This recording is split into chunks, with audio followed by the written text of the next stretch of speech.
Orang yang kecewa, orang yang patah hati, orang yang sedih, itu ada prosesnya.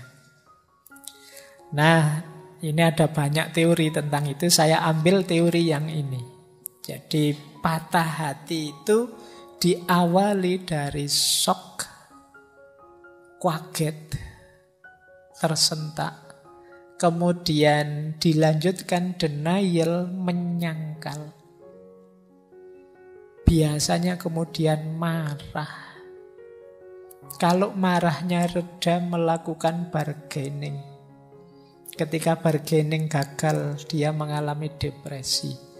Semoga depresinya teratasi sehingga akhirnya bisa acceptance, bisa menerima. Yo, masing-masing fase ada waktunya sendiri. Masing-masing fase ada saatnya sendiri. Tidak bisa kok begitu patah hati. Misalnya kamu diputus pacarmu terus langsung saya terima pak, besok saya cari gantinya. Oh, itu kemungkinan tidak cinta kalau bisa seperti itu.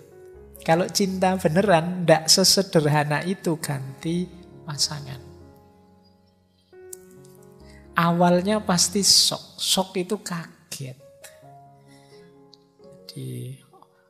Apa ada yang diputus pacarnya tidak kaget? Apa ada yang mengalami kekecewaan ditinggal yang dia cintai? Apapun atau siapapun yang dia cintai itu tidak kaget dan kecewa. Setiap orang pasti shock. Kamu sangat sayang dengan motormu, terus motornya terpaksa dijual karena utang SPP-mu banyak misalnya. Itu kan kamu tetap shock. Kenapa semula ada cinta di situ sekarang berpisah? Apalagi sama kekasih hatimu.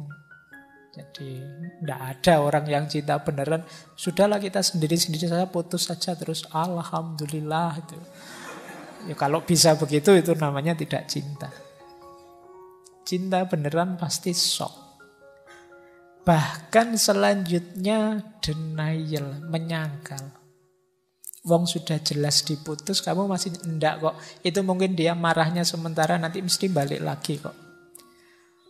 Jadi ini masih nyangkal.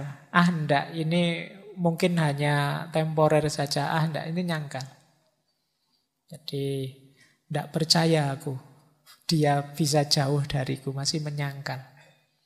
Padahal faktanya sudah jelas. Yo kayak kamu dapat nilai E terus kemudian, wah, tidak percaya aku, mungkin dosennya salah, mungkin itu karena memang serangan pertama itu menyakitkan, sehingga orang terus menyangkal. Jadi tidak terima kalau dirinya mengalami rasa sakit itu, menyangkal. Nah, fase menyangkal ini bisa panjang. Tidak kok, dia mesti akan kembali lagi padaku, tunggu saja. Ini fase menyangkal. Sehingga kamu mungkin bisa berminggu-minggu, bisa berbulan-bulan menunggu dia kembali. Dan dia tidak kembali-kembali. Nah, kalau sudah begitu biasanya masuk ke fase selanjutnya marah. Anger.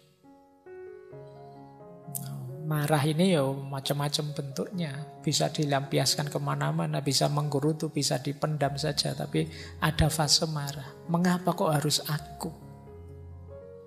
Apa salahku? Kurang opo aku sama dia? Sudah habis bensin berapa liter aku nganter dia? Loh, itu marah sudah, itu kemarahan sudah. Kalau tadi menyangkal, begitu sadar dia ternyata benar-benar pergi, marah mesti. Itu fasenya. Itu kalau pasangannya terus nikah dan dia ada di fase marah ini, hati-hati kalau datang ke pesta pernikahanmu, bisa rame itu. Nah, kalau fase denial mungkin masih dia agak menarik diri, tapi begitu marah itu pengennya melampiaskan keluar. Setelah marah biasanya ada bargaining. Dia akan mencari cara, mbok yo jangan pergi, wis kamu pingin apa wis. Mbok yo jangan berpisah, kamu perlu apa? Apapun yang kamu inginkan aku penuhilah. Itu bargaining namanya. Kadang-kadang kalau tidak bisa bargaining sama orangnya, kita bargaining sama Tuhan. Ya Allah, mbok kembalikan dia padaku wis. Saya tak rajin sholat lah mulai sekarang. Saya tak. Nah, ini bargaining namanya. Jadi kita kan kadang-kadang begitu. Ya Allah, saya tahu saya itu malas kuliah, tapi semoga saya lulus ya Allah. Janji setelah ini saya, itu bargaining. Saya ngerti dia kecewa padaku, dia marah padaku karena saya kemarin khilaf sebentar, tapi semoga setelah ini saya saya janji tidak akan lagi. Ini namanya fase bargaining. Ketika bargaining ini gagal, lahirlah namanya depresi. Ini dimulai sudah fase stresnya. Fase gawat-gawatnya itu depresi ini. Kalau tidak terkontrol bisa efeknya besar. Jadi hati-hati kalau sudah sampai fase depresi. Cari cara, cari jalan untuk meringankan rasa sakit ini. Nah, biasanya kalau sudah mampu menaklukkan depresinya, masuklah pada acceptance. Bisa menerima sekarang. Oh ya sudahlah, memang kalau harus berpisah, mau gimana lagi. Nah, itu acceptance. Ini semoga kalian pahami ya. Semoga dengan memahami ini prosesnya bisa lebih cepat. Oh, aku ini ternyata di fase marah. Nah, sudahlah, tidak usah panjang-panjang. Saya shortcut saja. Langsung saya terima. Nah, itu kalau bisa lebih bagus. Pasrah sajalah sama Allah, saya terima apapun keputusannya, itu lebih bagus. Tapi biasanya fase ini entah sadar atau tidak kita lewati. Dari shock, kemudian menyangkal, kemudian marah, kemudian ingin bernegosiasi, kemudian jatuh kita pada depresi, dan pada akhirnya menerima. Tapi kalau gagal mengelola depresi, fase menerimanya ya tidak datang. Ya, kita depresi bisa berkepanjangan. Baik. Jadi ini rutenya, atau mungkin pakai kalimat yang dulu pernah saya gunakan secara berbeda. Fase paling awal itu menyangkal, not me, bukan aku, enggak. Aku enggak ngalami ini. Kalau ini gagal terus dia masuk ke fase kedua, why me? Mengapa kok aku yang mengalami peristiwa sepahit ini?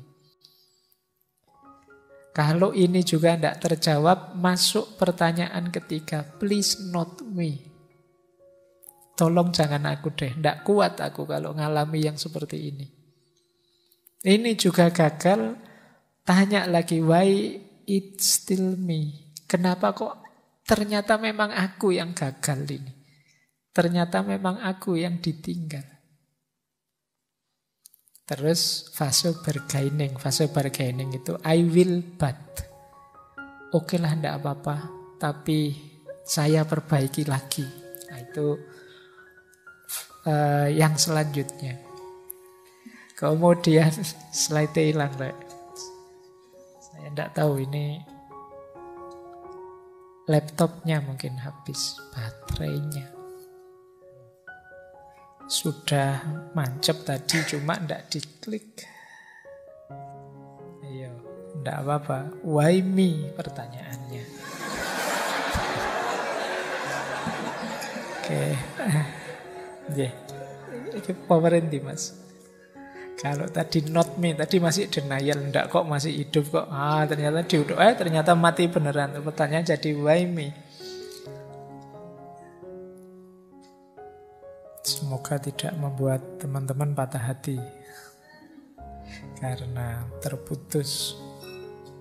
Ini namanya harapan tidak sesuai kenyataan. Tapi kan tetap harus diterima. Mau tidak mau memang terjadi. Jadi anggap saja ini contoh langsung teori tadi ya. Kamu tidak perlu bingung-bingung memahaminya.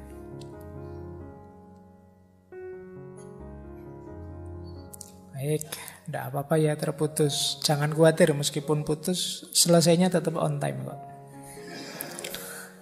Ya, tidak ada injury time-nya.